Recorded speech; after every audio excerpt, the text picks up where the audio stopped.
Friends எல்லாரும் எப்படி இருக்கீங்க? உங்களை பார்த்ததுல எனக்கு ரொம்ப ரொம்ப சந்தோஷம். இன்னைக்கு நம்ம என்ன பார்க்க போகிறோம் கிச்சனில் அப்படின்னா, நைட்டு டிஃபன் வந்து என்ன பண்ணலாம் அப்படிங்கிறது தான் இன்னைக்கு வந்து காலிஃப்ளவர் ஃப்ரெஷ்ஷாக வாங்கிட்டு வந்தேன். ஃப்ரெஷ் காலிஃப்ளவர் வச்சுட்டு மட்டன் குழம்பு மாதிரியே காலிஃப்ளவர் குழம்பு சாப்பிடும்போது நமக்கு மட்டன் குழம்பு மாதிரி அந்த டேஸ்ட் வரும்.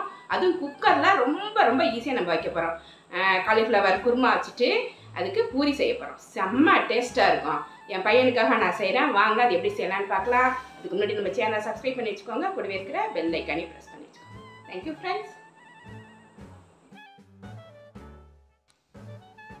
பூரி மாவு செய்கிறதுக்கு நான் ஆசீர்வாத் ஆட்டா தான் போட்டிருக்கேன். எவ்வளோ தேவையோ போட்டுக்கோங்க. அதில் வந்து கொஞ்சமாக ஒரு 2 ஸ்பூன் அளவுக்கு சர்க்கரை போட்டுக்கிறேன். எதுக்குன்னா பூரி அப்போ தான் டேஸ்ட்டாக இருக்கும். வெறுமனே உப்பு மட்டும் போட்டு பேசிங்கன்னா சப்புன்னு இருக்கும் பூரி. அதனால் ஒரு 2 ஸ்பூன் இல்லை 1.5 ஸ்பூன் சர்க்கரை போட்டுக்கோங்க.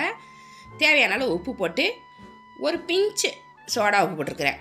ஆப்ப சோடா உப்பு. இது தேவையில்லைன்னா போட வேண்டாம். நான் ஒரே ஒரு பிஞ்சு போடுறேன். நல்லா பஃபியாக வரும். சூப்பராக இருக்கும். எந்த கெடுதலும் பண்ணாது. நல்லாயிருக்கும்.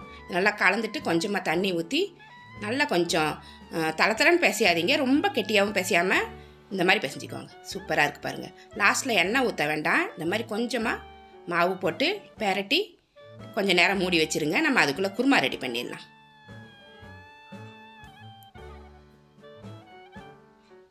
காலிஃப்ளவர் குருமா பண்ணுறதுக்கு காலிஃப்ளவர் வந்து இந்த மாதிரி கட் பண்ணி நல்லா வாஷ் பண்ணி எடுத்து வச்சுருக்கேன். பூச்செல்லாம் எடுத்துகிட்டு வாஷ் பண்ணி எடுத்து வச்சுருக்கேன். வெங்காயம், தக்காளி, இஞ்சி, பூண்டு, தாளிக்கிறதுக்கு கொஞ்சம் வெங்காயம் கட் பண்ணி வச்சுருக்கேன். பச்சை மிளகாவும் ஒரு 2 பச்சை மிளகா கட் பண்ணி வச்சுருக்கேன். இப்போ மிக்சியில் இதுக்கு தேவையானதெல்லாம் அரைச்சிடுவோம். தக்காளி ஒரு 3 தக்காளி கட் பண்ணி போட்டு வச்சுருக்கேன். ஒரு 2 பெரிய வெங்காயம் அதிலே போட்டுக்கோங்க. இஞ்சி ஒரு 2 இன்ச் அளவுக்கு தோல் சீவி போட்டுட்டு ஒரு பூண்டு முழுசாக உரித்து அதில் போட்டுடலாம்.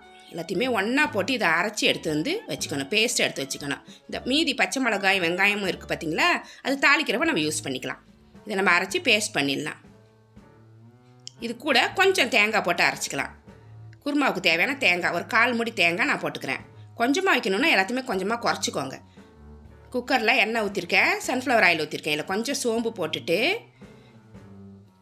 4 ஏலக்காய், ஒரு 4லேருந்து 5 கிராம்பு போட்டிருக்கேன். அது பொரிஞ்ச உடனே வெங்காயம், பச்சை மிளகாய் கட் பண்ணி வச்சுருந்தோம் பார்த்தீங்களா, அதை அதில் போட்டு நல்லா வதக்கிக்கலாம்.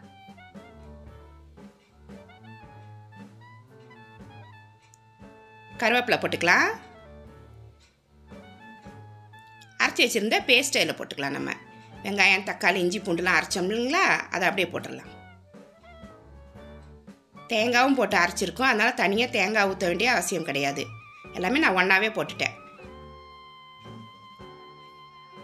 இதில் அப்படியே காலிஃப்ளவரை போட்டுக்குவோம். காலிஃப்ளவர் என்ன பண்ணணும் அப்படின்னா, குட்டி குட்டியாக கட் பண்ணிவிட்டு கொஞ்சம் நேரம் வெந்நீரில் போட்டு எடுத்து வச்சிட்டிங்கன்னா பூச்செல்லாம் போயிடும். வாஷ் பண்ணி எடுத்து வச்சுக்கோங்க. ஒரு 1/2 ஸ்பூன் மஞ்சள் பொடி போட்டுக்கிறேன்.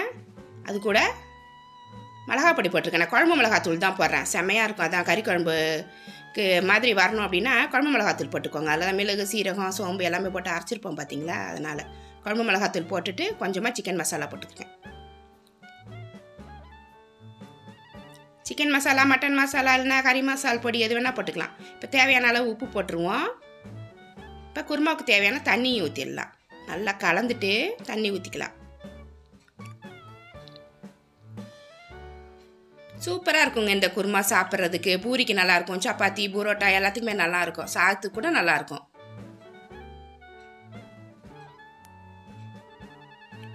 கொஞ்சமாக இந்த மாதிரி தண்ணி ஊற்றிக்கிங்க. ரொம்ப கெட்டியாக தண்ணி ஊற்றாதீங்க. கொஞ்சம் லிக்யூடாகவே இருக்கட்டும். ஏன்னாக்கா நம்ம ஒரு 4 விசில் வச்சு எடுக்கும்போது கரெக்டாக வரணும். உங்கள் குக்கரில் 2 விசில்லே நல்லா வந்துடும் அப்படின்னா கூட எடுத்துக்கோங்க. ஒன்றும் பிரச்சனை இல்லை. ரொம்ப தண்ணியாக இருந்தால் கொஞ்சம் நேரம் குக்கரை திறந்து வச்சு திக்கானவொன்னே எடுத்துக்கலாம். குக்கர் விசில் வந்துடுச்சு, அதை எடுத்துக்கலாம். இப்போ பாமாயில் யூஸ் பண்ணுறவங்களாம் என்ன பண்ணணுன்னா, ஒரு சொட்டு புளி போடணும். ஒரு துளி புளி அதில் போட்டு அதே காயணும்.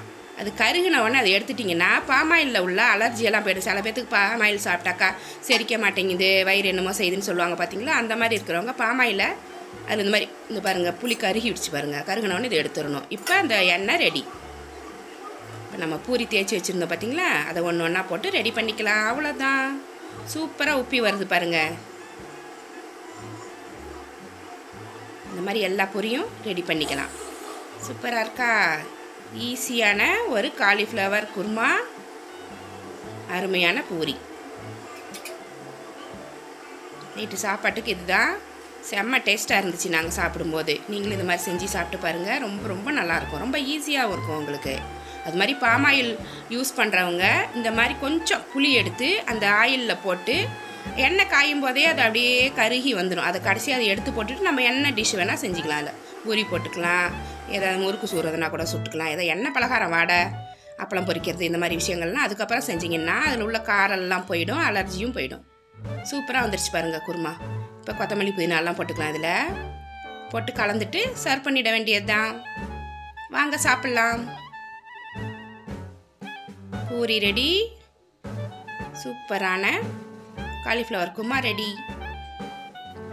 இந்த ரெசிபி உங்களுக்கு பிடிச்சதா நம்ம சேனலை சப்ஸ்கிரைப் பண்ணி வச்சுக்கோங்க. கூடவே இருக்கிற பெல் ஐக்கானையும் ப்ரெஸ் பண்ணி வச்சுக்கோங்க. இவ்வளோ நேரம் என்னோட வீடியோவை பார்த்தா எல்லாருக்குமே நன்றி. Thank you friends.